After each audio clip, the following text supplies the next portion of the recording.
Welcome to my podcast, Today's Dream, Tomorrow's Reality.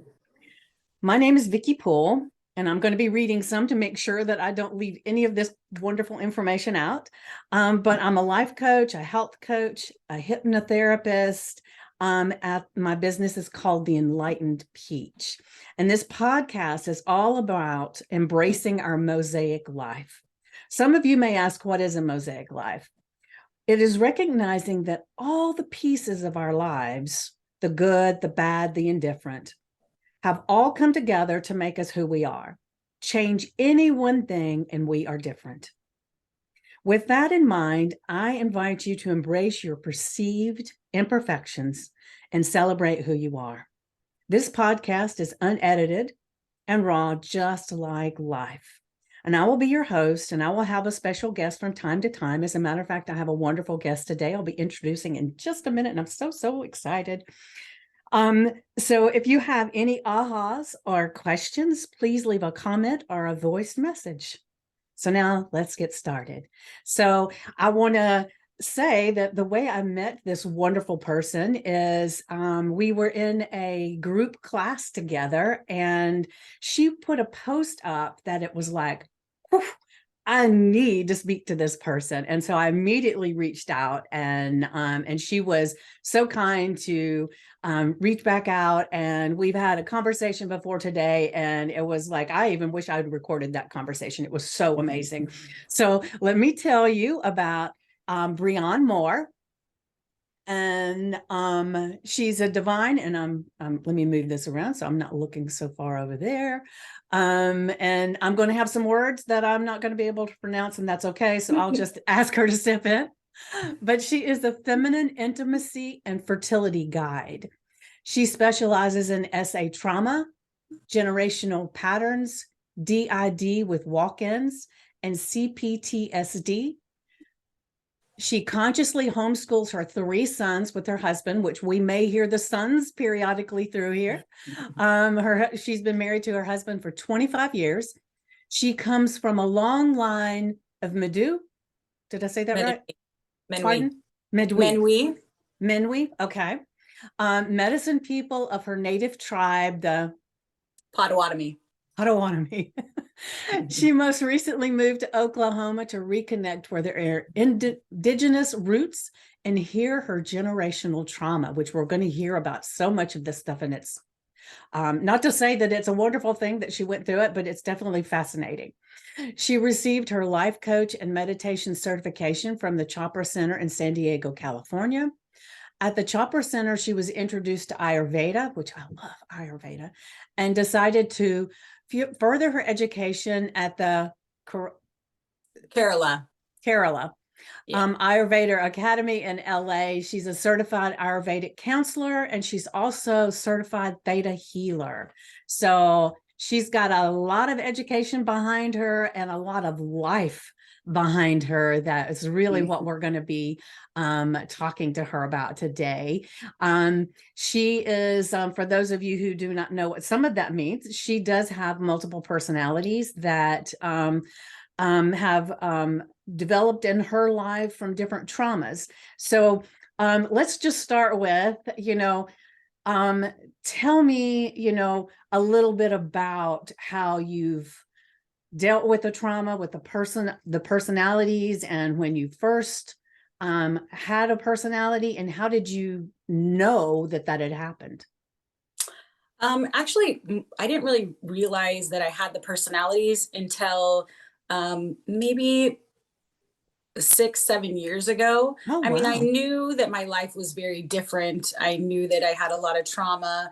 I didn't really realize that those voices in my head were different people, were different than me. They were separate from me until I started really going through my trauma and breaking it all apart and meeting with those people. So I didn't really know until not that long ago, but I kind of always did know, I would say, because as a little kid, I knew that. So I explained my first time that one stepped in. I was 4 years old, and it was a very traumatic, very brutal I don't know if you should say trigger warning to people, but it was a very brutal rape. And while I was laying there, my arm was dislocated, and the pain was so great that I was probably going to either die or something had to step in. And so all I remember is being floating above my body and feeling like in so much incredible pain. And then all of a sudden the pain went away and this light came into me, and my first walk-in appeared. She does this walk-in actually is related to me. She's my great great great grandma. And so later on she would explain it to me. She would come out of me in my bedroom and explain the whole thing to me, but I didn't really understand until maybe just like I said 7 8 years ago, because it was such I was so little, I Mm-hmm. kind of pushed it away as I got older, like, oh, these things happened to me as a kid. You couldn't talk about it, any of this. I couldn't talk about any of my trauma. So I definitely couldn't talk about any of my personalities. And I wasn't put in therapy by anyone because we weren't allowed to talk about our trauma because it Right. was all intertwined in the family. So you couldn't go to therapy. So there was no one to talk to. And if I did go to a therapist, it was through church or something like that. And it wasn't safe to talk about it. So that was the first time that I really had an experience with it. And then almost every time that I had an extreme brutal sexual encounter, I would have another walk-in. And I didn't really, like I said, when I started breaking through all my trauma and going through each time that I had remembered, um, they would come out, and then I sat with them and I'd start to we would have conversations. And I as I went through my spiritual journey, I learned that, you know, so it's so interesting. It's quantum physics basically, Mm-hmm. but like when a baby is conceived, you have the egg and the sperm, and when they go inside, there's the zinc spark, which is the spark of light that comes in, and that's when the soul comes in. And in order for that soul to come in, it has to have an energy and that's attracted to the soul that's in wherever we want to say, and that soul can come into that energy. Well, it's the same thing with a walk-in or a personality. For me personally, I don't know about other people, but for me, every time a walk-in came in, they had the same energy that I had at that moment. So they were attracted to it and they were allowed to come in.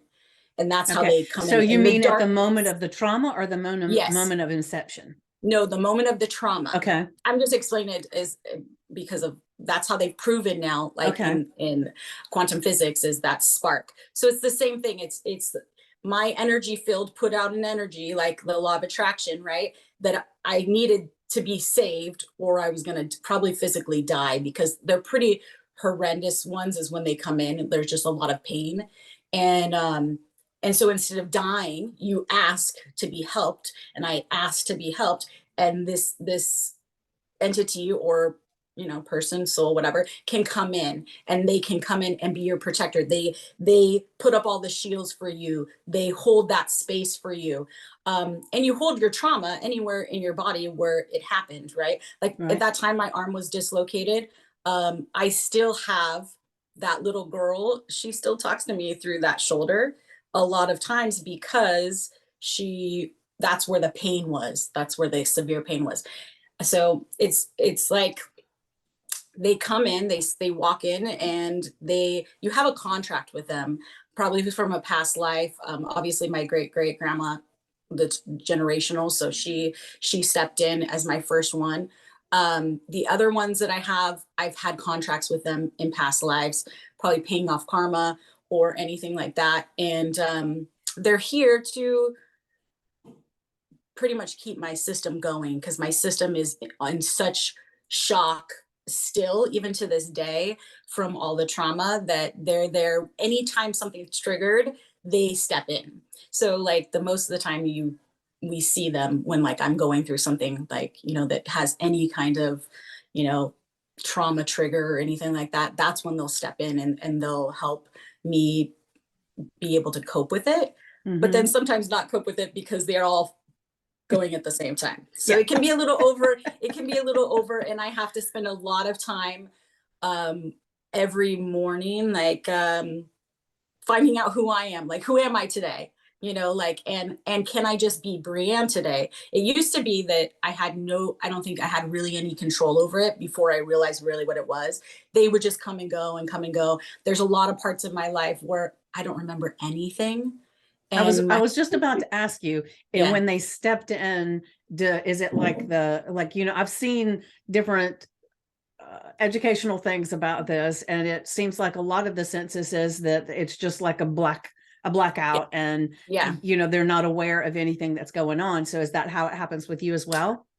Most of the time, yes. Okay. But as I've gotten older, I would say I'm getting better at it. And now that I have more of a communication with them, and that I kind of know when they're stepping in, and it's very interesting. The hard part is that when they step in, and if you're in a situation where they want to take over and they have control, they'll be saying something out of your mouth and you're like, you don't want to say it, but you have no control to not say it. So that's that's where the hard part comes in. And when you start to Yeah. heal, you have that a lot more, because their story contradicts your new story that you're writing about yourself.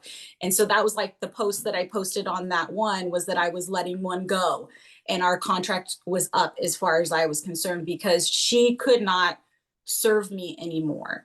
And I couldn't serve her anymore, because she was very angry, and we went through as much as we could together. But I think I told you on the thing, she's 17 years old, and her name is Victoria, and she's from England. And not nowadays though, way I would say like the Okay. 1800s. She Mm-hmm. obviously had some same trauma as me. That's how she was able to come into me at the time that she did. She came into me when I was 16 years old, and it was the last time that I was raped. And so she had been the front person for me literally all my teenage years and my marriage forever. And she's not does not want to have kids, or doesn't like kids, and doesn't really like men. She does not like men really at all. So me and my husband hit heads a lot, and the majority of the time it was her, and I didn't even know that until I started going through all of it. And he would tell me, but you said this to me, and I'm like, I did. And he's like, yeah. I'm like, I don't remember. And some of the things that she says are horrible. And that's very hard when you're trying to keep a relationship going. And thank goodness we've been able to like work through it. But he's had to like also go, okay, well, that wasn't her, even though like I said horrible thing. I mean, horrible things. And so not that long ago, we were talking and she was out, and he was like, I really don't like you. You really need to leave. And that was then shortly after was when I posted. I was like, you know what? He's right. She's not serving me anything, because she is very angry still. And I can't get past, like, I have no control over what she says. You know, like when she comes in, she's just boom, and she's very to the point, and she's very like just not me, you know? Mm-hmm. And I can't, I don't know if you've ever had those dreams where you're like trying to scream and no one Yes. can hear you. Yeah. That's what it feels like, because Okay. I'm trying to say stop it, or I'm trying to like say no, I don't want that, but you have no control over it.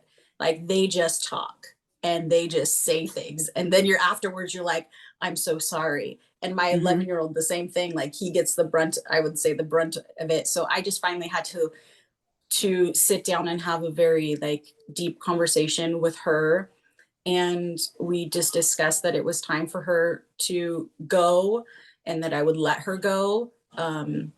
And for me, I that's the way. Now I don't know, that's probably not how most people that have DID will ever do it, but for me as a spiritual person, and knowing that these souls that are in me are someone else separate from me and some other soul, um I can let them go Mm-hmm. if I don't need them. If they believe that I am safe, they will go also. That's the key.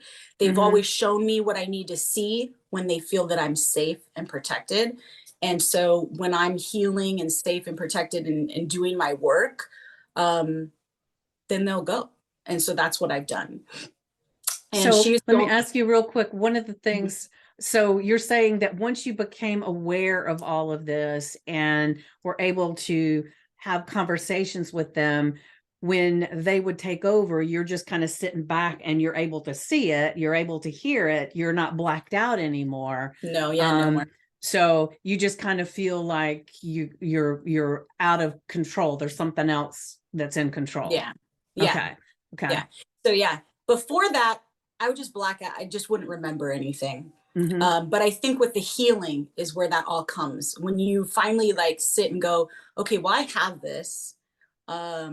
And what am I going to do about it? Like, I can't live my life like in this crazy way where I don't remember what I said. And like, oh, I mean, I thought my life, because of how much they, black you out, I really looked at my life and it was very easy for me to go, oh my gosh, my childhood was perfect.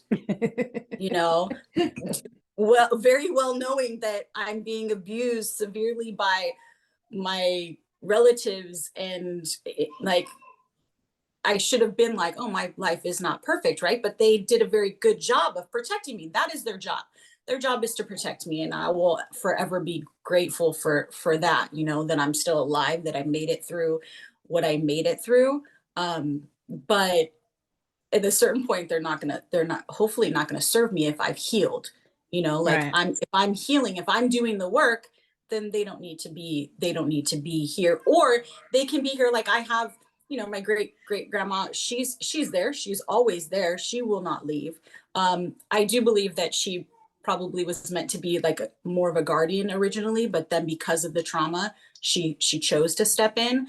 um she's not leaving, but Yeah. she lets me make my decisions in my life, and she's there to like give me, you know help me if I need her to, but she's Right. not leaving. But the ones that don't serve anymore and that they're not really gonna go past a certain point either, like the 17-year-old is not going to change the way that she feels about children, I don't think, anytime soon, because she's already now experienced me having three, and she hasn't changed, like she Right. still doesn't like them. And so um she has to go, she had to go, Right. and so, but I think it's when you heal, a lot of people think that maybe DID or schizophrenia or any of these ones, that you can't heal. But I believe, because of my experience, that you can heal it, that it's that they're there to protect you, but that they don't have to be there. We have to tell them to leave, but they don't have to stay. It's totally up to us. That's what I believe because of my experience. I believe that they they don't have to come, they don't have to stay if you don't want them to, Yeah. and they don't have to be at the forefront either. If I'm not in fight or flight, I'm Breanne. Like Mm-hmm. I'm me. If I get triggered, or if I'm any place that's not safe or anything like that, that's one thing you will see. If I don't feel safe, I very much carry myself a completely different way. Like, I have always been known as the kind of like the rough and tough kind of person, but that Mm-hmm. wasn't me. That was like, one of my personalities. She's gonna fight. She is a fierce fighter, you know what I mean? And so you'll notice that kind of stuff. Like, you notice, like, if I don't feel safe, I definitely carry myself different, because I'm gonna protect myself, but it's not really me, it's someone else protecting me. So So it's it's kind of very like an extreme case of parts work, basically. Yes, yes, Yes. yes, Yes. absolutely. I And a lot love of people, parts work. yes, and a lot of people think like, well, that's what it is. And I kind of did at first, until I was more heavily diagnosed, I guess, and Mm-hmm. um and sat with my therapist. And but at the same time, she kind of goes back and forth. She's like, you've done so much work, and there's not a lot of people that do that kind of work that have DID, right? Mm-hmm. There's not a lot of people that go and sit with themselves at the darkest point of their life, and then commune with all of these people inside of them, and try to find the light in it. And Yeah. that's what I've done, because that was the only way to survive, I think, for me. And I honestly believe, though, that what happened to me in my childhood was for a reason. That I chose it. Like, I think I told you on the call last time, like Mm-hmm. I think I chose to have these, and I call them my spiritual teachers. Like, they've taught me a lot.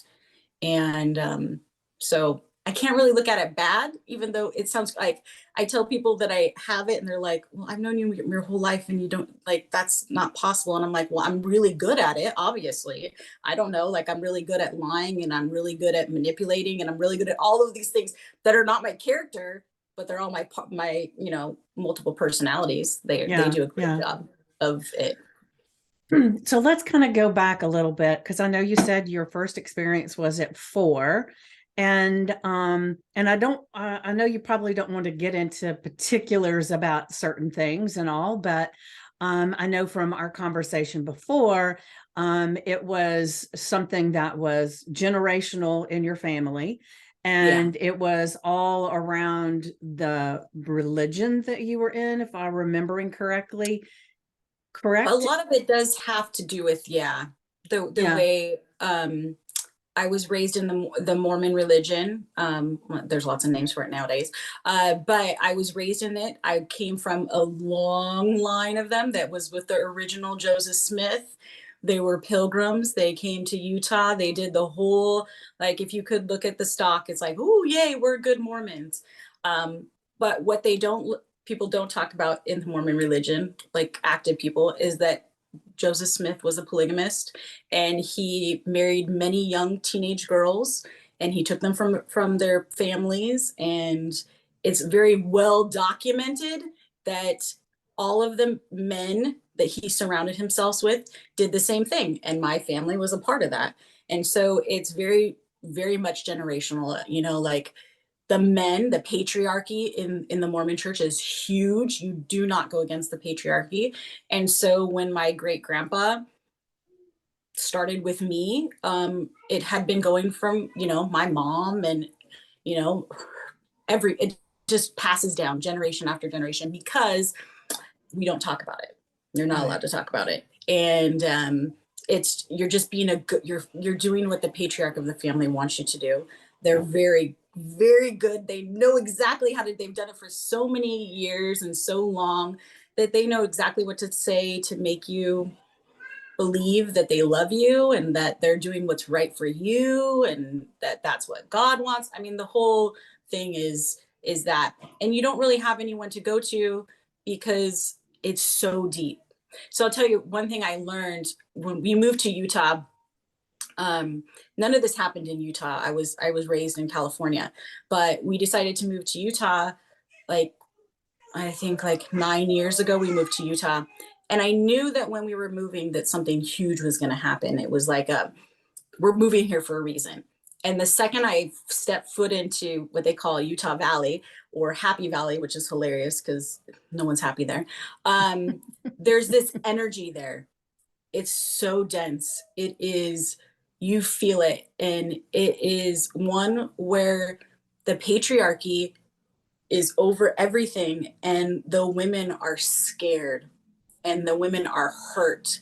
And I felt it right away and I connected to it right away. And I knew that when I was there, that was the purpose. I was connecting to my ancestors who had went through all of this trauma, who kept it going.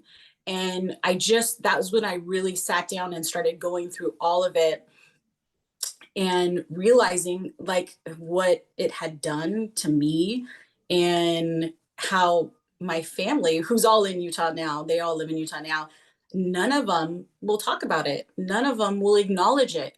If I say this, they'll just be like, well, it happened to so and so, and that's their reasoning. That's what women do in generational trauma, is they kind of, it happened to me, so it's okay that it happens to you type of It mentality. becomes just that's part of normal process. Yes. There's no empathy for you because it happened to them. You know what I Right. mean? It's like, well, it happened to so and so, so it is what it is. You'll be okay. Look at, I'm okay.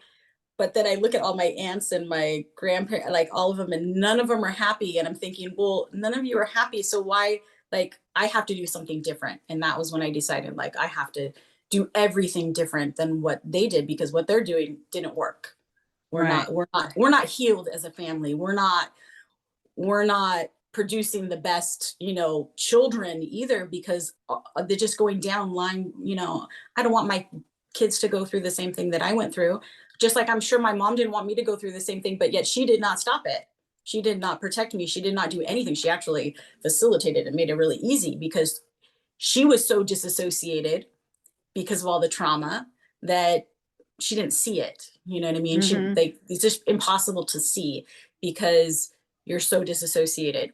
And the last time that I really realized that was I let my son, my oldest son, he was about 1 year old, sit on my grandpa's lap. And I didn't even think anything about it because I was so disassociated from all the trauma that had happened to me that I was like, well, here's this old man, he's about to die. I should let my, kid meet him. And afterwards I was like, why would I let my son meet this horrible man? You know what I mean? But we're so programmed to be like, well, he's the patriarch. You should all want to see him. You should all want to like think that he's a great man, that I kind of believed it. You know what I mean? And I also believed Mm-hmm. that he loved me forever, like, oh, well, he would never hurt me. He loved me. I had major Stockholm syndrome from my grandpa and my aunt because of all the abuse that they did. And so I never saw that until I started like healing everything and going through it all. Yeah. Yeah. It's a long road when you come from that kind of trauma to try to heal, because I don't think that you're really healing just for yourself. You're healing all the generations. In Mm-hmm. Native American, they believe that you heal 7 generations back and 7 generations forward. So Yeah. like I feel like, okay, I'm doing this for like Yeah. my past and my future. Like I'm doing it for everyone. And if my family doesn't want to come along for the ride and they want to like say it didn't happen, or act like, whatever, that's fine. But I have to do it for like my kids and me, and so. Yeah. So, just a quick question. Have you ever done past life regression or anything like that? Yeah, I have. Mm-hmm. I've done it a few times.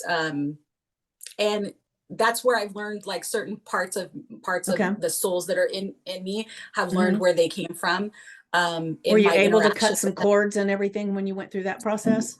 Oh yeah, yeah. Because I've had walk-ins.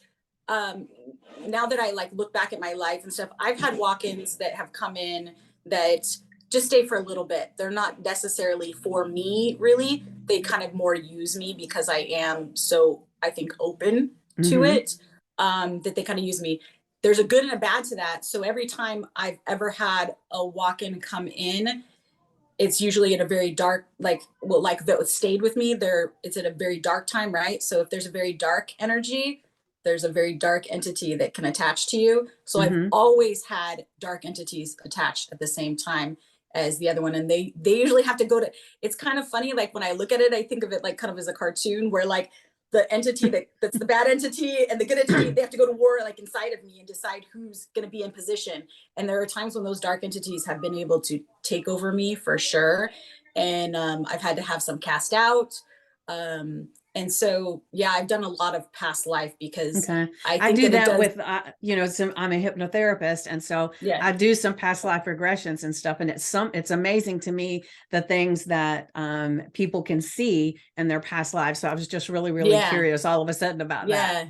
Yeah. Yeah. Yeah. No. And I know that a lot of my trauma, because it's generational, I also know that a lot of my past lives, I've lived with I've had quite a few past lives with my mom where we went through the same exact patterns over and over Mm-hmm. again. And I vowed that this is our last lifetime together. I told her, I'm like, I'm not doing this with you again. Like this is, we're not going through, we're healing this. We're not doing it again. My husband, I've had several past lives with my husband, and with the most of the walk-ins, there's some kind of past life contract that was written for them to come in, which is so interesting because you're just like, well, how do you, but we're multiple places at one time, really. Right. So Right. it's all running at the same time, really, and it's Yeah. so fast. Yeah, it's definitely fascinating. Mm-hmm. So I want to go back to, I know the first major trauma was when you were 4, and it sounds like it was pretty intense.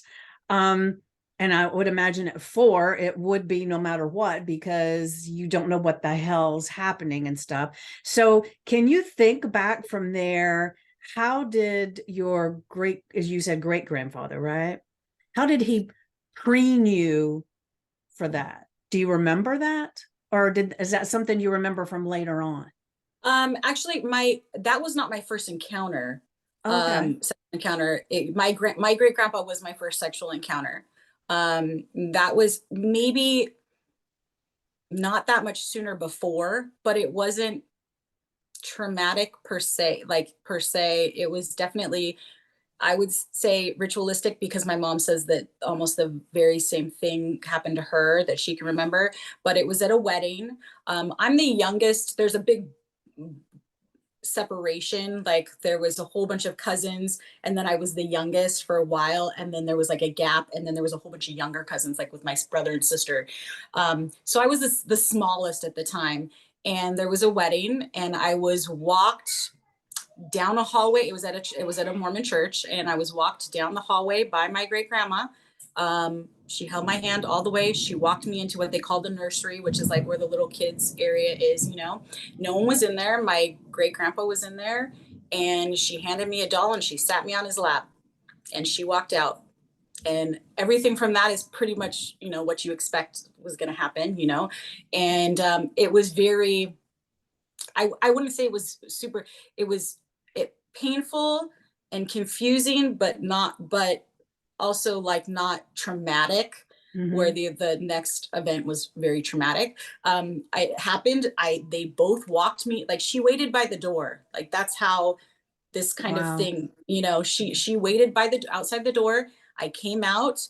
They both walked me back down the hall, and I remember going, and I was in the wedding, but it was like the reception, and I remember going and hiding behind, like, they have big stages there, and I hid behind one of the curtains for I don't know how long, like, just in shock, I guess, not really knowing what was going on.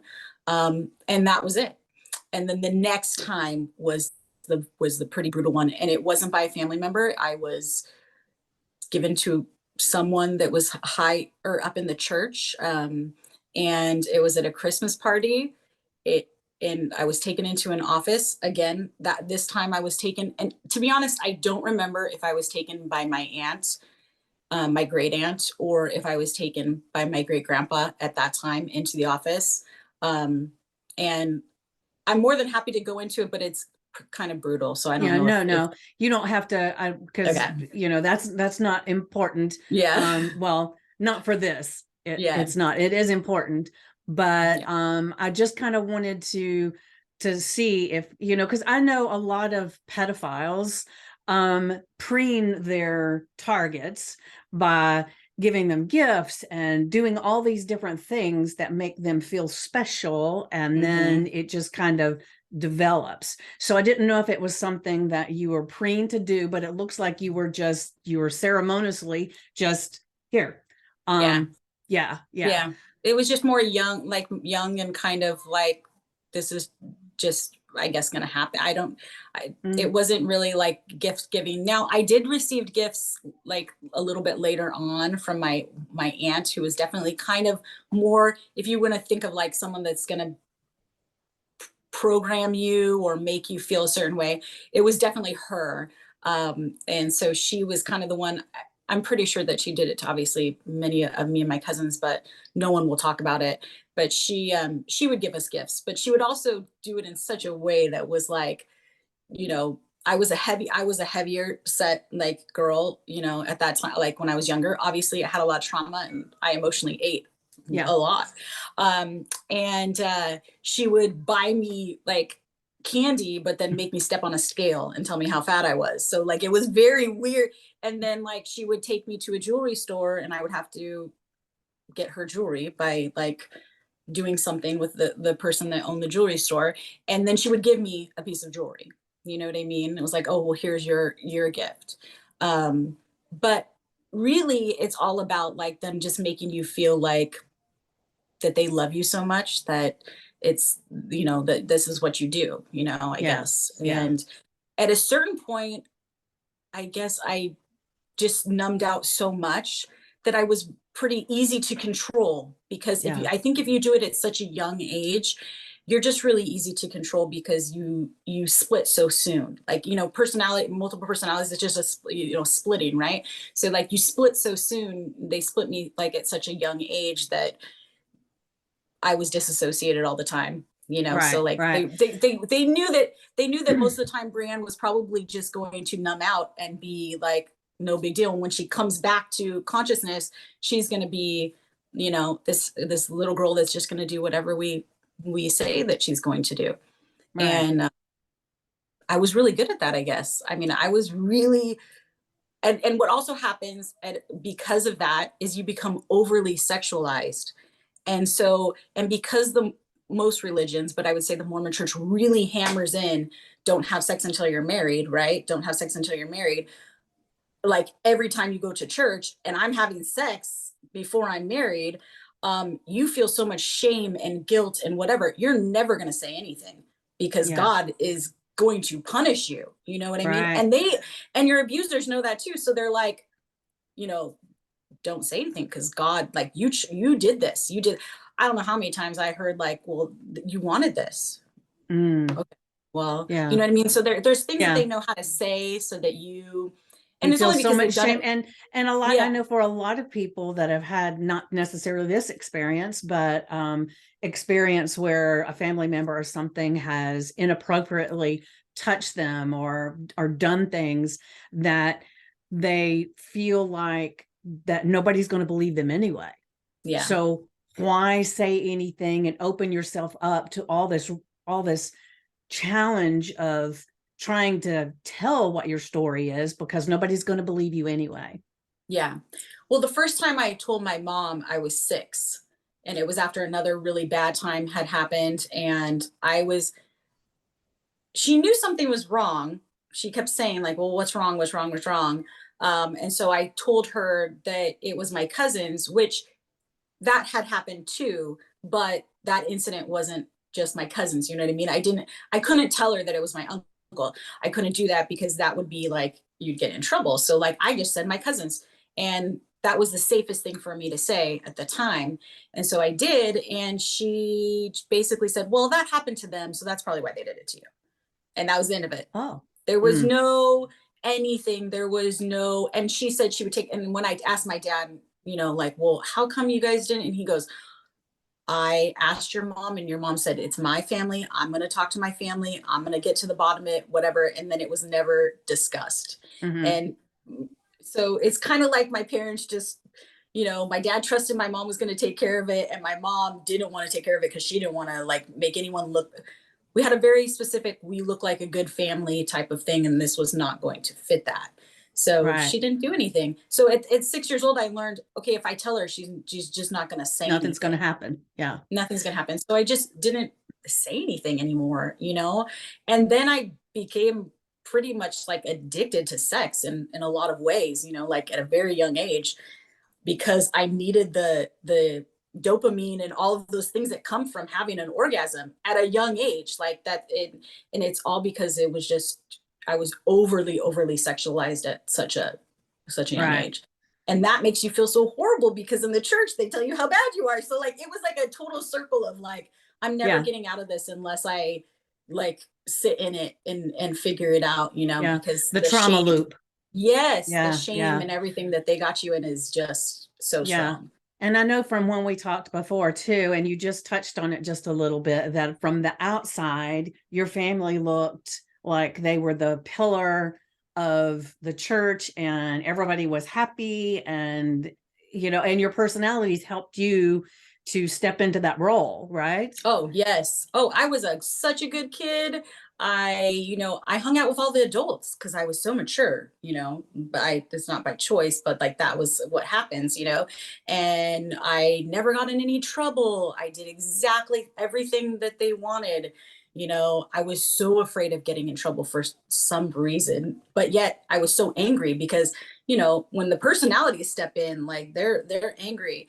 And so I hated my mom, but I never understood why I hated her. Like, you know, in this personality, why this personality hated until I started going through all the work because, well, you know, that's why, because she just sat there and was, you know, and I know most of her stuff is so subconscious because she hasn't done any of the work that she doesn't see herself in it. She doesn't see herself at all. She doesn't think that she did anything wrong. She doesn't think that anything like whatever happened to her, she doesn't want to deal with it at all. She'll just say her thing is I'll find out about it when I die. Like I don't want to remember anything. I don't want to deal with it. So she just let it all happen. And we had to have this look like, oh my gosh, we're so great. And I think that that's where the big thing is like, instead of going, oh my gosh, like this is messed up and, I can't believe these things are happening. Let's try to deal with them. It's more like everyone still just wants to look like they're perfect, Mm-hmm. because that's very much a society probably in a lot of organized religions, but in the Mormon church, looking like you're doing great and happy and like everything is great is the goal, like Utah County, where I lived for the short amount of time, they have some of the highest uses of like antidepressants, like in the nation. But yet everyone goes to church and said everyone's supposed to be super happy. They act like they're super happy, right? But all the women are on antidepressants, all of them. You won't find a woman that's not on something because there's just so much trauma Right. embedded in it. And it comes from the teachings, like the main leader of the church, that's what he did, and it gets passed down. And that's where generational trauma, like people just don't understand that. Well, they think, oh well, that didn't happen to me, like I wasn't sexually abused, but like maybe your relatives were up the line, and they don't understand that that holds coding in your DNA, and Right. it can keep going if you don't heal it. Even though you might not have walked in that thing, you're still feeling it. Yeah. And Well, and I know it's kind of related and unrelated at the same time, but there have been experiments with animals to where they could teach an animal to be fearful of something that they really shouldn't be fearful of. But the interesting thing was the next generation would also be fearful of that thing that they are not naturally fearful of. And it would go several generations where these animals would just naturally have this fear that is not indicative of them, and that's fascinating. But that's the same thing with us as people, that yeah, things happen in our past and our generations down and are however, and that actually rears its head in our lives too. So there is scientific proof, because yeah, I know a lot of people will think, well, that's not right, but it is. It is true that happens. yeah. And if I could switch gears just for a moment, with because I'm still fascinated with these personalities. um, because I could say there's times in my life that I kind of wish that I'd had some of those step in for me. Right, yeah. But do you have any like really funny or cool stories that you want to share of maybe they stepped in when maybe it wasn't a trauma, but maybe did they ever step in when like, something was going on at school, or somebody said something, or taking your test for you, maybe they're really really good at that, and I think I'll just share everybody. I asked her the other day, I said, so do you have any personalities that are really good at marketing or in doing websites and things, maybe you could utilize those, but she said she didn't, so that's okay. Well, I had to think about that afterwards. I was like, I don't think, what I did. So the high school that I went to, it was a tech school, and I tested into it, and I tested really high. And so now that when you said that, I was like, I wonder if it was one of them that tested, because I am not tech anything, and it was a tech school, and I tested really high. I got right out of the program because I couldn't handle the program. It was like too much for me. So I wonder now, like once you said Yeah. that the other day, I was like, I wonder if they took that test for me, because I'm not techie at all, and I'm not a good test taker at all. So it probably was. I can say that a lot of my confidence a lot of the times comes from a different personality. So like I was, I love to sing. I was always like on stage singing and stuff like that. And I can honestly remember like there was always a moment like right before I would go on stage where there was a feeling of a change. I didn't understand, I guess, what it was, but there was Mm-hmm. definitely a feeling of a change. And the adrenaline probably kicked that in, you know what I mean? Because now Yeah. that I look at it like physiologically, like what happens to my body when I start to, it is an extra influx of adrenaline will kick in another, someone other than me, because the fight or flight automatically like comes with that adrenaline, good or bad, it just kind of kicks up. It's in the same area in my body. So they probably have come in lots of times where there's good moments, but it's so interesting because most of the time I don't think I really fully appreciate the moment because it's not me. You know what I'm saying? So like, oh, I did this, but it wasn't really me. And so I did a lot of stage stuff, and I would say that that's probably like my happiest moments were like I love to be on stage, and but then probably there was someone like that was stepping in for me. But most of the time when they step in, it's kind of more for protection, not for like the goodness of things. Although I would say that the majority of my high school years and elementary school years, I was in so much fight or flight that like there's just whole chunks that they were a part of that I wasn't a part of, Right. And so I don't really know, because I would say like so much of it they're a part of, but there's nothing like that they did that's like seems fun, I guess. I don't know. I mean, I don't know. It's hard to say. Like, I mean, the 12-year-old, she thinks she's really funny a lot of the time. And yet once I have my son that's 11 now like in his humor, I'm like, oh my gosh, you are not funny. And I'm thinking to myself, that's my 12-year-old. Like, she has a lot of problems with my 11-year-old, a lot, like they bicker a lot, and I have to constantly tell him afterwards, like, I'm so sorry. And he's starting to see it more and more, because he's getting closer to the age, he really triggers her to come out, and she's not funny and he's not funny, because it's like that age is not funny, but they think that they're funny because yes.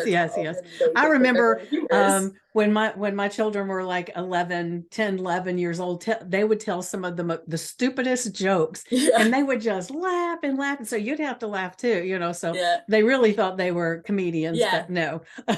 Yeah, for sure. Yes. That's her and him, so that makes sense. I mean, he's so much like me, so it makes sense that he triggers all that stuff out of me. But she's probably the one that thinks she's the funniest. So the rest are not really. They're more. I would say a lot of mine are more serious, and I just think that it's because of the reason that they appeared, now, right? Yeah, I think that sometimes when they step in, like just because something stepped in, like I've had times like that where I'm a conduit and they just step in for a short amount of time to do something, whatever. Then some of those have been more happy, and like I've been in a really good place. But a lot of that is when I'm in meditation or something. So I'm in a really good headspace. You're attracting. This is the law of attraction, right? So like you're attracting a being, and if you have to be on the same energy wavelength in them. So if I'm in a meditation and I'm in a good headspace, I'm going to attract something that's like good, right? Where like all of mine were attracted in such like dark time. I think that most of them are pretty serious, and when they come out, it's more serious because they only really come out to really most of the time because of a trigger and to try to protect me or teach me something. I mean, they have taught me so much now that I know that they're there, and I know all this stuff. Like they teach me so much, especially the 12-year-old with my 11-year-old.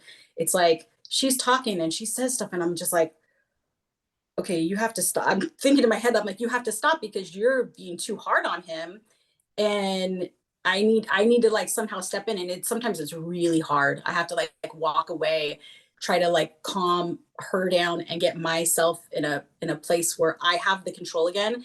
For me, looking in the mirror is like the best thing. Like, and I used to never look in the mirror. And like as hairdressers, we look in a mirror all day.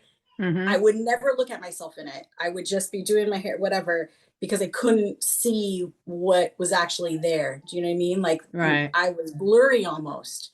Like I only saw the horrible things about myself. I never saw anything good. And so when I really started to heal, a big part of it was just like staring at the mirror and like seeing myself separate from all of these other things. And now I can really do that. And so like I'll just come in and walk away and have to go stand in the mirror and be like, okay, I'm in charge now. Step down, give me like the time, like let me get untriggered, let me, do the work. Where before I think I didn't do any work, so they just did it for me. They'll just so it was do all easier to just kind of Yes, relax and let them take over. absolutely. Oh Yeah. yeah, like I would just be gone and be fine, be totally Yeah. fine with that. But I didn't really think that they had that much control, I guess, either, or really realize it until, like I said, like me and my husband really started talking about it. It's like, you said this to me. And I'm like, there's no way, I wouldn't say that. You know what I mean? Like, and he's like, but you said it. So like, Yeah. here we are. This is where we're at. And so now I have to like really make sure that I have the Right. control. Yeah. But most of the time, there's nothing like really, I guess, I don't know. It's kind of hard to say. For me, there's not a lot of funness when they're around. It's kind of more like, leave me alone. Let me do it now, Yeah. because they've done it for so long. Well, I can understand the relaxing and just letting them take over, because to be perfectly honest with you, most of the time as people, we take the path of least resistance, because it's a lot of work to do all of this inner work. Even if you Mm-hmm. don't have as much trauma as you do, to do the Yeah. inner work can sometimes be very confronting and painful. Yeah. And so that's why not everybody does it. And Mm-hmm. and I know you work with people with um, different, from sexual abuse and with trauma and everything. And so you actually have a coaching business, basically, where you work with people on all those things. So if someone that's watching this is having some resonance with what you're saying, whether it's the sexual abuse, just the trauma, or the DID, or whatever it may be, how would they reach out to you?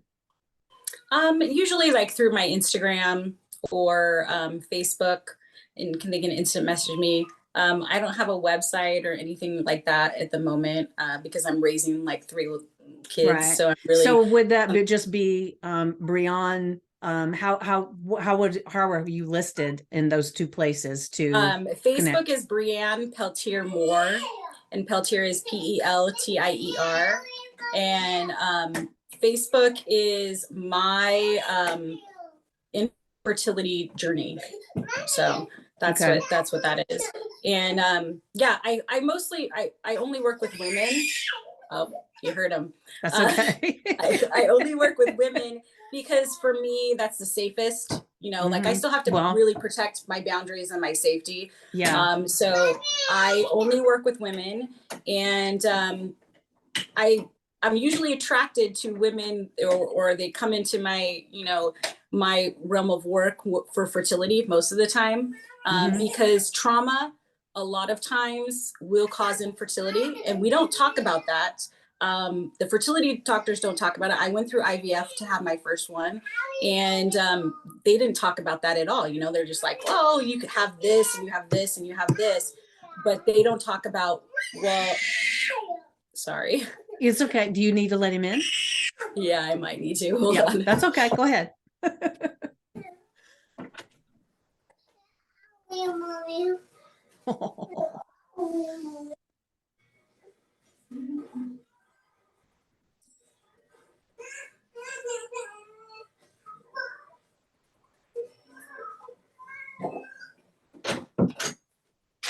Sorry.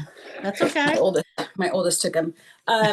So I usually work with women who have some kind of fertility issue and also have trauma, because there's not really anyone doing that. Like, you can go to a therapist and talk about your trauma, but until you put the two together of, this is the space that the trauma happened in, and then I'm trying to now create a baby in that space, and that space has an energy from the trauma, and you haven't removed that energy from the trauma, you haven't allowed your body to heal energetically, by going in and doing the work, because like you said, a lot of people don't like to do the work. Fertility doctor's easier, like, oh, just go Yeah, to the fertility yeah. doctor, have them do all the medicine.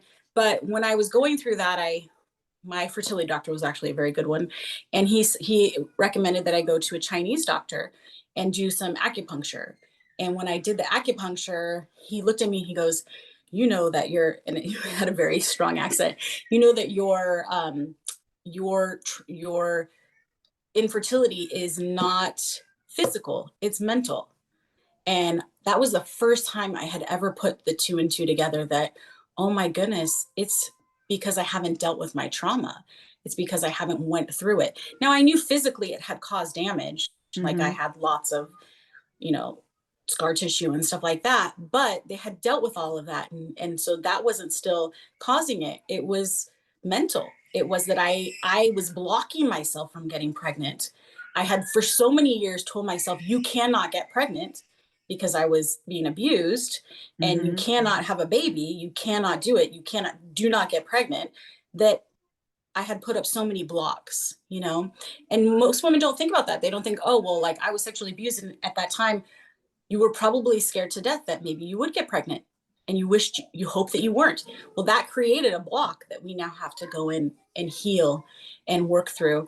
So that's the kind of work that I usually do, is with women that have went through trauma, and they hold it in their womb, and they just need to go and remove that trauma so that they can call in, you know, a baby, and that that soul has a residence. Because if there is the spark of light, and that's when the soul is connected, and you have all that trauma in there, then that baby is being called in. The baby that's being called in is saying, okay, I want that trauma because that's what I resonate with, which is fine. And there's a purpose to it. Like we're all born for a reason, but it's better if you work through all that trauma beforehand so that the baby doesn't Right. have to go through the same pattern that you have went through, you know?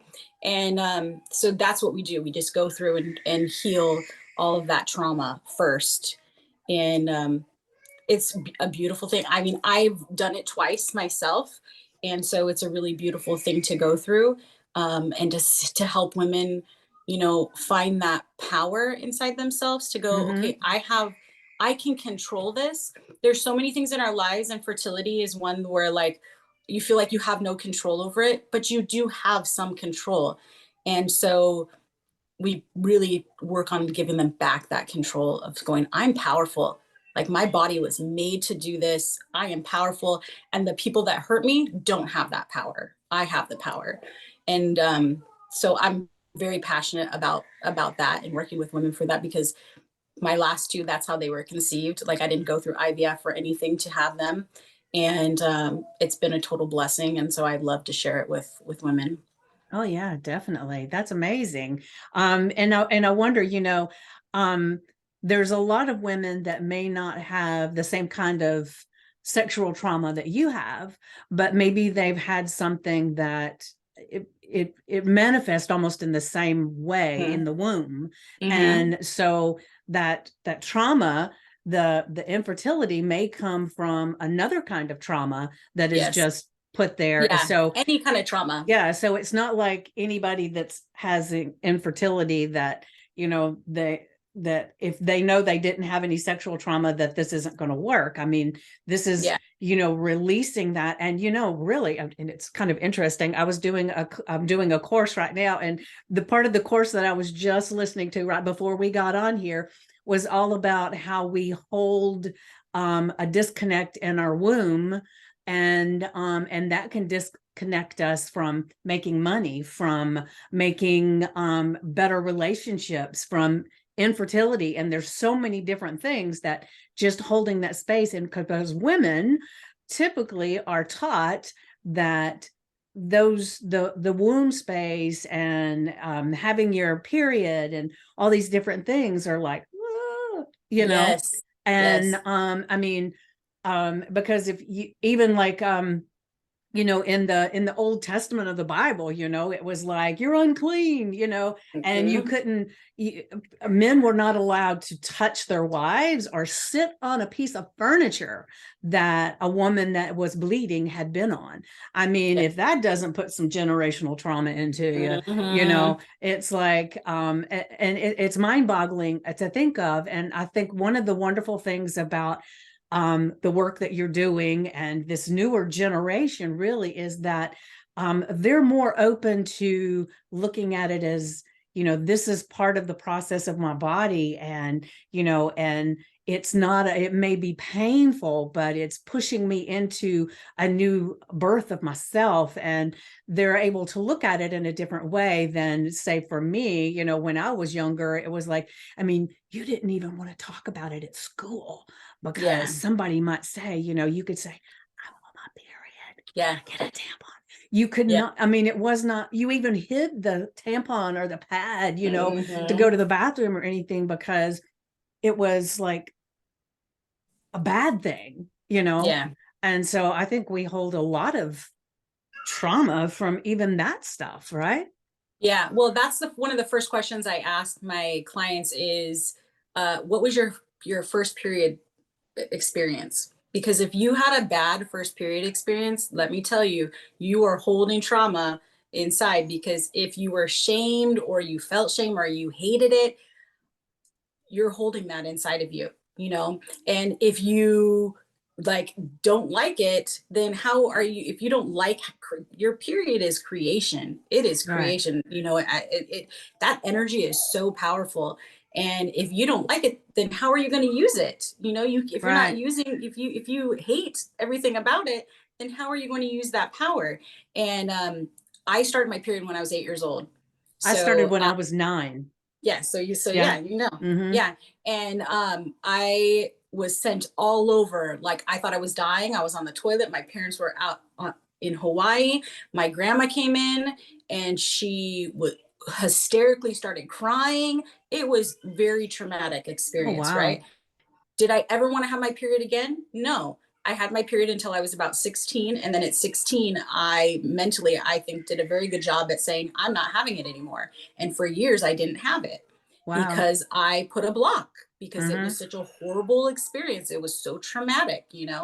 And Now for we do that. me, when I started, I was 9, but my mom, bless her, had taken my sister and I to these classes, and it was all about your period and where babies came Uh-huh. from, and Uh-huh. I don't even know where it was that she took us to these classes, so I kind of understood what it was. And I'll be honest, when I started my period, I was proud. I Oh, thought I yes. was a woman. Yes. Well, and Yeah, that's how this it means should I'm a be. woman now. Yeah, Yeah. and that's how it should be. It should be celebrated. And yet, Yeah. for most people, it's Mm-hmm. not celebrated. For most women, and you're lucky your mom, like, she was on it. She Yeah, saw, yeah. she knew. Now I did get the shame with it as I got older, Yes. but at that point, and I was really proud that nobody else was having their period. None of my friends. Yeah.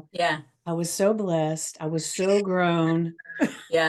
Oh, see, I was hiding it. I was like, oh my gosh, this is mortifying. I don't want anyone to know. You know, it was definitely like just so shameful. And Mm-hmm. a lot of women are like that. They hate it. They hate every month.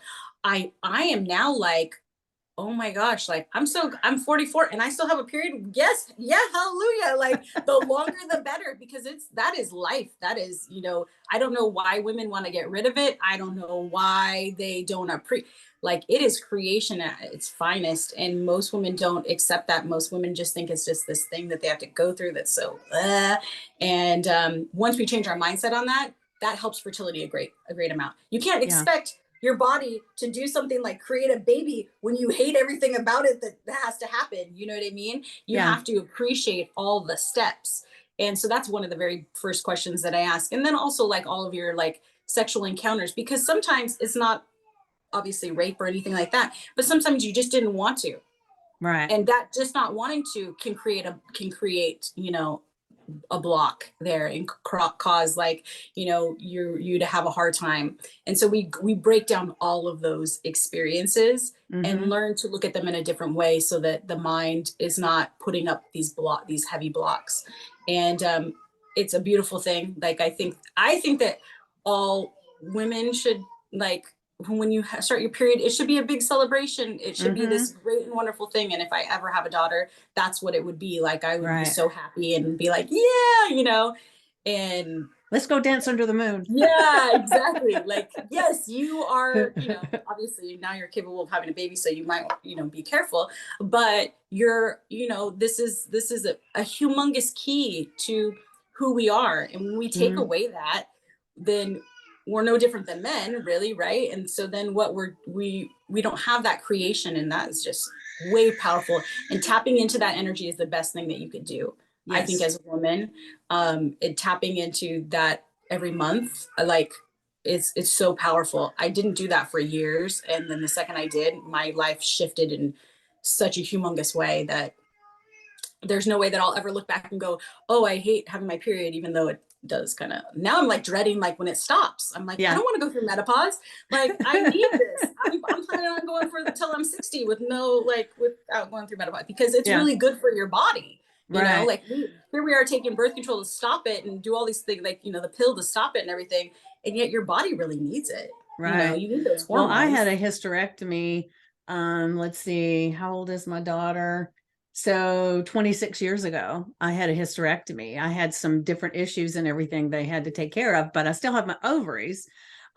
So I still have those feelings of Mm-hmm. everything that happens, even after all this time. It's not as intense, Yeah. but so I feel like even, even though because I have my ovaries, I feel like it's still doing part of its Mm-hmm. thing. There's that Yeah. that dance, Yes. and I can always tell, when it's time, because I get a little moody, and Mm-hmm. and I can still have some little aches and stuff. So but I've stopped looking at it as a, oh my God, I can't believe, but I will say I did that way a lot, especially when I was a teenager and everything, because Yes. it was a major inconvenience, Yes, you know? totally. Yeah. And Yeah. that's what we do. And then we don't realize that our thoughts and our words, right? They create, they Yeah. create. And I did that for years. I wished I didn't have one. And then all of a sudden I didn't have one. And then I was okay with not having one during that time. I was like, oh yeah, yeah, yeah. And oh, I'm not gonna get pregnant. That's great, but then it's like, oh, I don't want to get pregnant. I don't want to get pregnant. I don't want. And then when you want to, you've now created this whole pathway where your body's like, no, I didn't want Yeah. to. Ain't And now you have happening. to reprogram it. Yeah. Now you Yeah. have to go back and say, no, I do want to. And so a lot of the fertility stuff is just reprogramming, Yeah. and healing, just like a deep, deep heal. Like even if you have a mom wound, that Yeah. will go because you were connected through the umbilical cord to her uterus. You will have that. So we got to clear up those mom wounds. We got to clear up all that stuff. Yeah. Well, that's amazing. I mean, we didn't even talk about any of this, last time I we know. talked. So this is pretty interesting. I love it. Um, and then I know you are an Ayurveda, and I Mm-hmm. will say that after this, I don't want to pick your brain now, but I'm a tridosha. And so I get really confused with, as a tridosha, what am I supposed to be doing with different things? So I'll pick your brain about all that. But Yeah, can that's you a hard just one. a little quick thing for people that are not familiar with Ayurveda, what it is and how is that beneficial to know what your dosha is and that kind of thing? Well, your dosha, so it's a medicine from India, very similar to Chinese medicine. It's their old medicine, and it all has to do with your, like you said, your doshas, which are properties of the universe, right? So you have fire, earth, wind. So your body holds certain doshas, and it's all about balancing them. All three should be balanced. So like, even though you're all three, if one is out of whack, then that one's in control, right, of your system. Then you have to like do things to mitigate that one so that all three are equal. Mm-hmm. We're usually born with one very, very dominant. And I'm a kapha, which is like a pretty heavy set, solid earth grounding one. So for me, grounding comes very easily, but then I'm blocked, right? Because my whole entire sacral area was so blocked that I would hold all my grounding from my feet to, like my tailbone forever. And so it's all about learning how, like diet, the elements outside, like everything affects your body, right? So like if it's wintertime and I'm a kapha, which is also very cold, and the winter is very cold, it's the worst time for me, right? Because now I have so much extra dampness and coldness in my body, and I have to mitigate that with like warmth and very light food. Where a lot of people think during the winter they should eat like really heavy and dense like food. That's actually opposite for me. Like I should eat really like salads, but warm salads, you know what I mean? So it's all about health in the way of like a full spectrum. I'm sorry, he's totally screaming. It's okay. If you need to bring him in and sit him in your lap to, Okay, yeah, let me you're put you welcome to on. do that.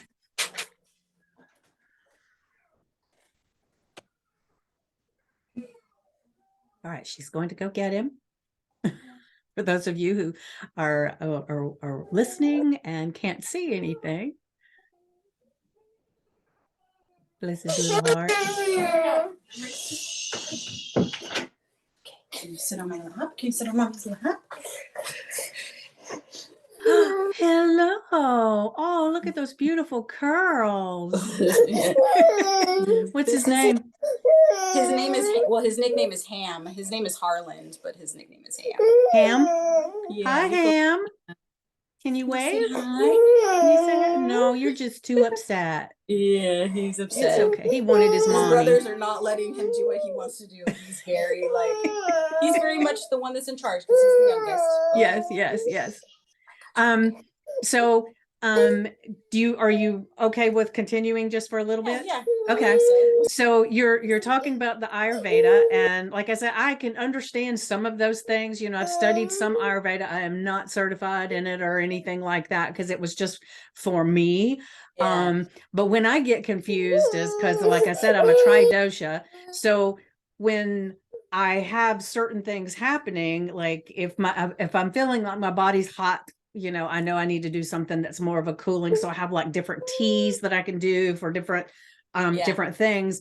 But it's like, because they're all so like, I don't have one that's more dominant than the other. My test, I was, just kind of balanced in all of them. So sometimes I feel off, but I'm really not sure how to fix it, is basically what happens with me. Yeah.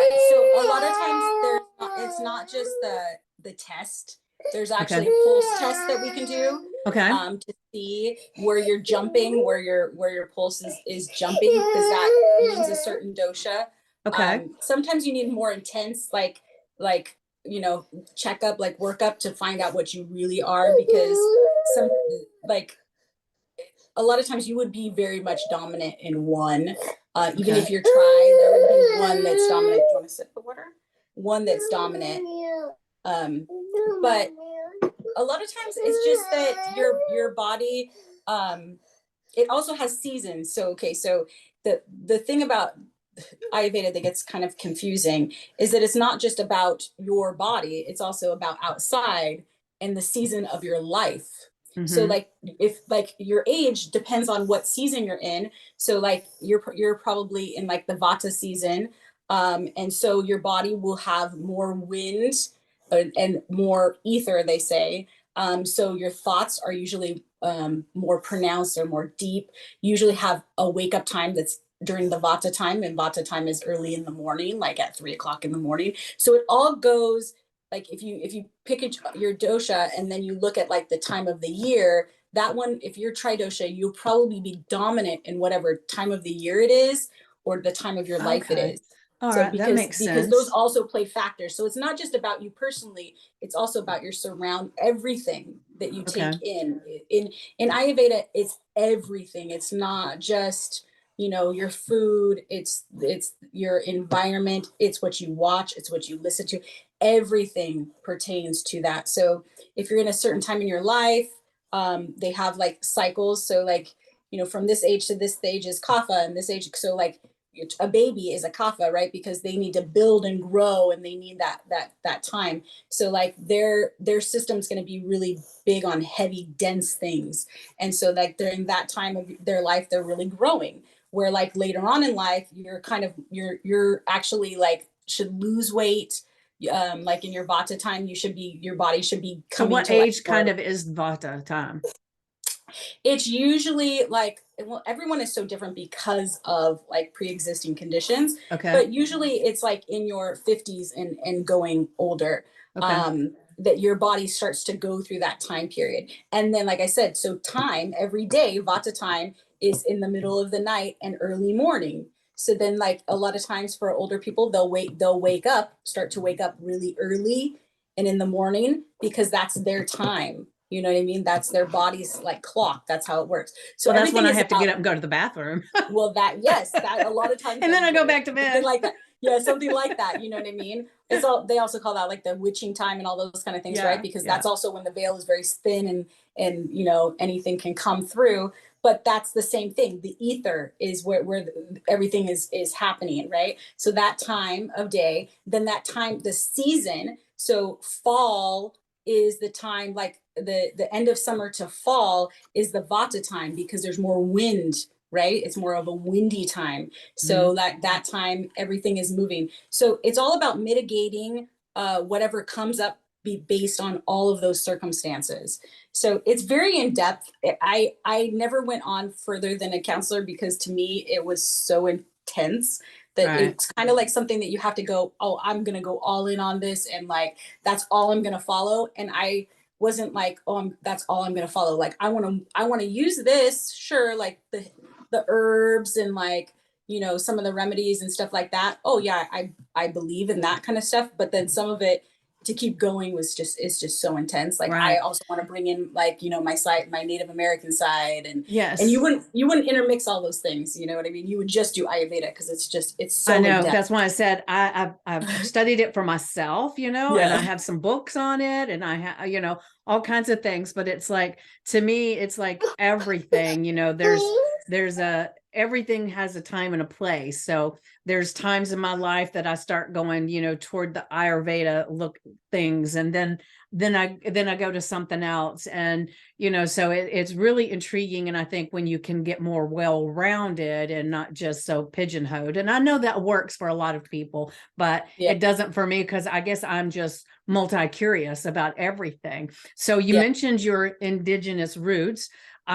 So you moved to Oklahoma, right? To Mhm. get in touch with it. So how's that been for you? Well, we've been here a year, and I mean, my life blew up the second we moved here, and we knew, just like in Utah, we knew that we were coming here for a reason. Um, my great grandpa was from here, and he left because he was kicked off the reservation, and he left. It was very traumatic, and so when we started trying to decide we were going to come, we were praying like, where are we moving next? Because we knew Utah was not for us. We My great grandpa came to me and he was like, "You're moving to Oklahoma," which I laughed at the time, because he never said one nice thing about Oklahoma. He always talked about how horrible it was. And it was like, I'm not, why would I move to Oklahoma? You always said how it was really bad. And I was like, okay, you know, you come to me for a reason, so I'll do it. And my husband was like totally on it, like, okay, let's try it, let's go. And we moved here, and it's been, you feel it if you do ancestral work and you go to where your ancestors were from. You feel something completely different than just being anywhere. You know what I mean? Because you can Right. connect to all them. I right away connected to my grandpa in ways, and my great grandpa in ways that I had never connected before. I learned, so I'm learning. I'm taking the language, which, oh my goodness, is so hard. I'm taking a language class. I'm going to the reservation. These things that, like, my grandpa was so against. He went to one of the Catholic, you know, schools that they sent them to, Mm-hmm. and he left. He ran away because he saw, you know, some bad things happening, and he went back home. And when he went back home, his mom had died, and he was a young kid. His dad had remarried, and they didn't like him, so they kicked him out of the house. And he was like, I think around 15 or so. There's so many different stories, you know, how you get that generation after generation. And he started bootlegging, and so they kicked him off the reservation. And he came to California and ran stuff for the mob, I guess. I don't know, a crazy life, but there's a lot of trauma there. And so Yeah. I've really Yeah. been helping connect the trauma from that, from his life, and his my great, his mom, which is the one of my walk-ins, she never, they don't know where she's buried. And so, sorry. It's And okay. so I've been tasked with trying to find her gravesite in Okay. Oklahoma, for like all of my ancestors, and for my great grandpa. He wants it found and put a headstone on. And so I've been doing that, and I'm learning a lot. It's definitely different. Hey, stop. It's definitely different than California or Utah. But I have a feeling here that I haven't had anywhere else. So it's great, because I know that I'm connecting to a community that like needs to be connected to. It's okay. Don't worry about that. Sorry. Well, a lot of this is going to be audio. Some Yeah. of it's going to be video. So a Yeah. lot of people don't even know that her little guy is flipping the little light on Yeah, on and off. Yeah. on, I guess it is your ring light, Yeah. because it's all different shades. So Uh-huh. it's good. It's good. Yeah. It's all good. Sir, we just turn the light on. Yeah, so it's been good. I mean, I'm doing a lot of work here. I know that I'm here for a reason. Like I said, my life kind of blew up here, which is normal for me. Like when I start doing this work, there has to be like some crack open event for me to like really heal stuff. And so that happened here, and we're working through it. We're healing, and it's pretty. I wouldn't change it at the time. I think I'll probably stay in Oklahoma, to be honest, but so far we love it. And the indigenous, like, there's so much trauma there that I'm happy to like work through that with the people that I have met, and I'm learning a lot. So that's So you great. said it was your grandfather that was, or your great grandfather that My was on great the grandfather. great Yeah. grandfather. Okay. And the interesting thing is, I have these memories of my great grandfather, and he was a very quiet man, didn't say a lot, drank a lot. The very typical, we are all alcoholics because we're Native American was our family, like, but he got off of the reservation and really made a name for himself, and did a lot of things that, like at that time, you didn't say you were Native American, like you weren't, we never acted like we were, we never, like there was nothing like that, because he didn't want to be associated with it, because it was like such a bad thing during that time. Yeah. And so that makes me sad now, like seeing all the things that here, like the chairman of my tribe is my grandpa's cousin. And so it's kind of sad, because I think like, oh, my grandpa would have, like, not my great grandpa, but my grandpa would have really enjoyed this, but he's not around anymore. And he didn't get to go do any of this stuff, because there was so much,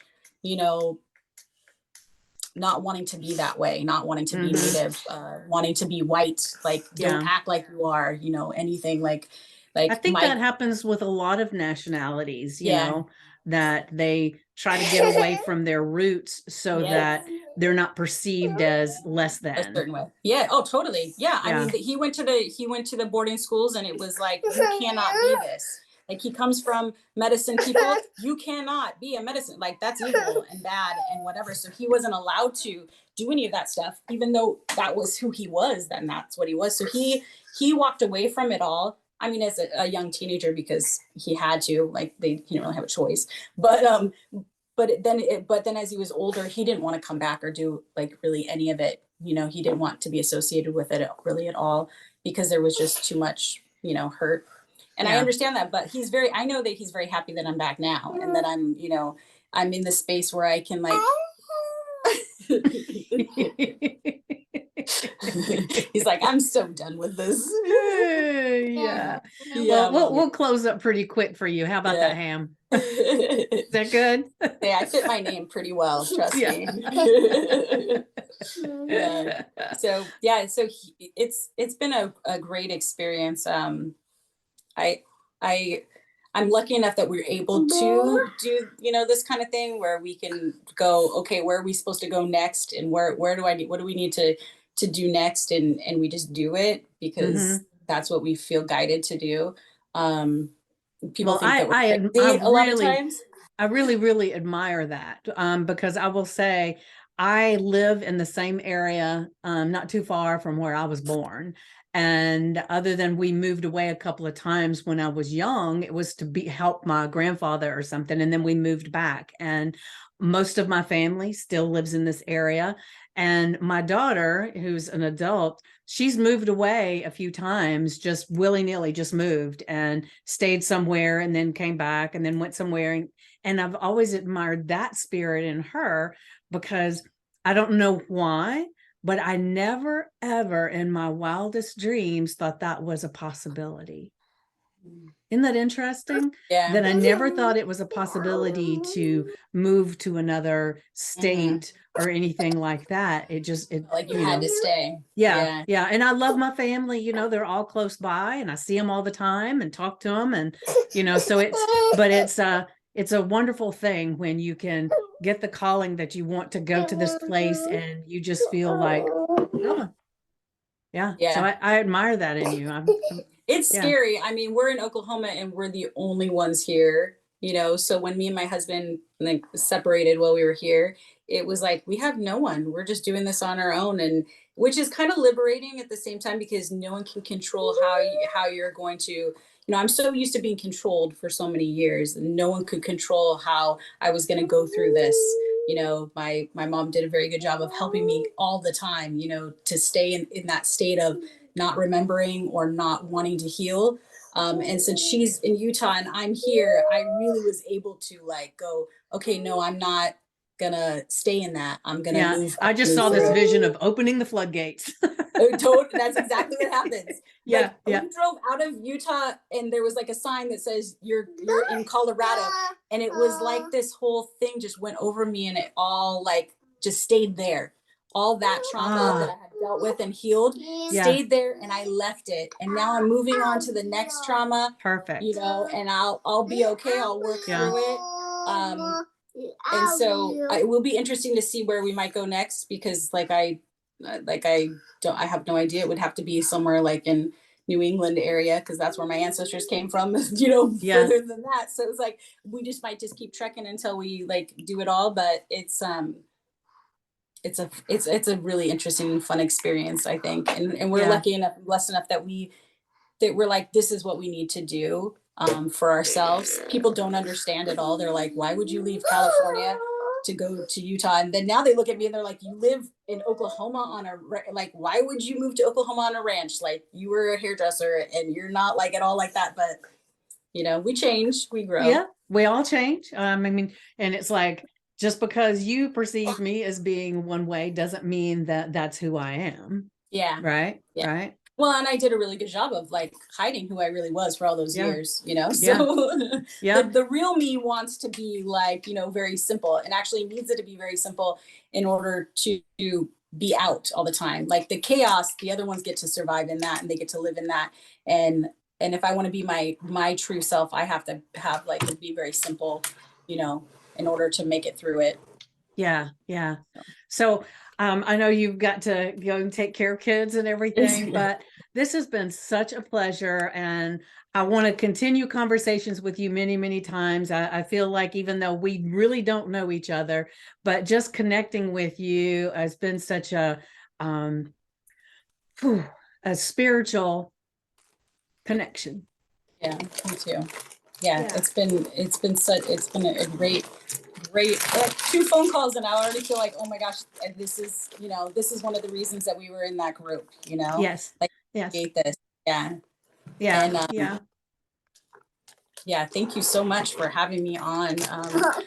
This is my first time ever doing something like this and telling my story. There's things that I just said on this podcast that I have never told anyone, maybe except for my husband. So it's scary, but also like so freeing. So thank you for giving me that opportunity to share, so that people could hear, like, and I'm not worried about it. I'm like, okay, whoever hears it, it's okay. Like, they're meant to hear it. So. Well, the one thing that I hope that people get from this is not only that you can come through trauma and still be a whole person, but that it's okay to open yourself up and speak about things. Because when you're controlled when you were young, it was because nobody talked about it. It was taboo, and it's really easy to sugarcoat things and overlook things when nobody talks about them. So thank you so much for being vulnerable, because that's an amazing vulnerable place that you put yourself in today. And I greatly appreciate you so, so much. So what is one thing that you can think of right now that you would like to leave people with, a thought, or if there's something that you want them to take away from this more than other things, is what would you say? I think that something that I've told myself recently a lot is that my trauma is my superpower, and that I chose this as my life path. That means I had to choose the darkness in order to get to this light. Then I chose it all, because that takes away the power of anyone else that had control over me. I did it. I chose it. And it's my superpower, and it's gonna help me get through anything, and it's gonna help other people get through things. So if you have trauma, I think that if you just start to look at it in a way that is empowering, and like what you went through, yes, you went through horrible things, but you overcame so much. You are still alive, which means if you went through trauma, that's a lot just in itself. Making it day after day after day is a humongous thing, and those things should be celebrated. And most women just, we just try to put it in the back of our head, like, this happened to us, let's never talk about it again. No, talk about it, and so that you feel like you have that power, and then let it go, you know what I mean, so that you're not living in it daily. But talk about it so that you take your power back. And so for me, it's that my trauma is my superpower. Yes. And that's how I have to look at it. And one thing that just popped in my head as you were saying all those things is you said you chose this, and maybe one of the reasons that you chose this was you would be the only one strong enough to bring it to light. I do feel like that sometimes, because I think that, like, I'm the only one in my family that is willing to, like, go there and go to the darkness and, like, see it and go, okay, this is what happened. And then not I only feel do like that, but speak about it in public. yeah. And I feel like I have to, like, I feel like my story, like when you messaged and said, I want you to be on my podcast, it's like, yes, because I have to tell my story. I know that that's my purpose, is to tell it, because we need to change the way that we look at it. So many women have went through trauma. I'm not special in that way whatsoever, but it could be my special. Like, it could be that this trauma made me who I am, and I am special. So live it that way, or it could control me, and I choose not to let it control me. I choose to control it. Yes. So superpower all day long, good or bad, like I'm gonna claim it, and yes. I think the more times people claim things, the more they're like, they take their power back. And that's really what it's about. Like, trauma is about someone else having your power, and you saying, nope, I chose this. That's about you having the power. And we all need to have our own superpower. Yes, I agree. If I can't fly or whatever. Well, you might in your dreams, right? Right, exactly. Well, so I'm hoping maybe at some point you'll want to be a guest again, but even in between that time and this time and the next time you're a guest, I do hope that you and I can continue to have these conversations, just you and I, because I learned so much from conversations with you, and I definitely want to pick your brain a little bit more about the Ayurveda stuff. So yeah, no, I would definitely love to come back on and keep going. Yeah, this has been great. Thank you so much for having me. Thank you so much. And I wish everybody the opportunity to embrace their superpower and speak up when it's time to speak up. Yeah, me too. Thank you so much. Thank you. And I'm going to stop the recording now. All right.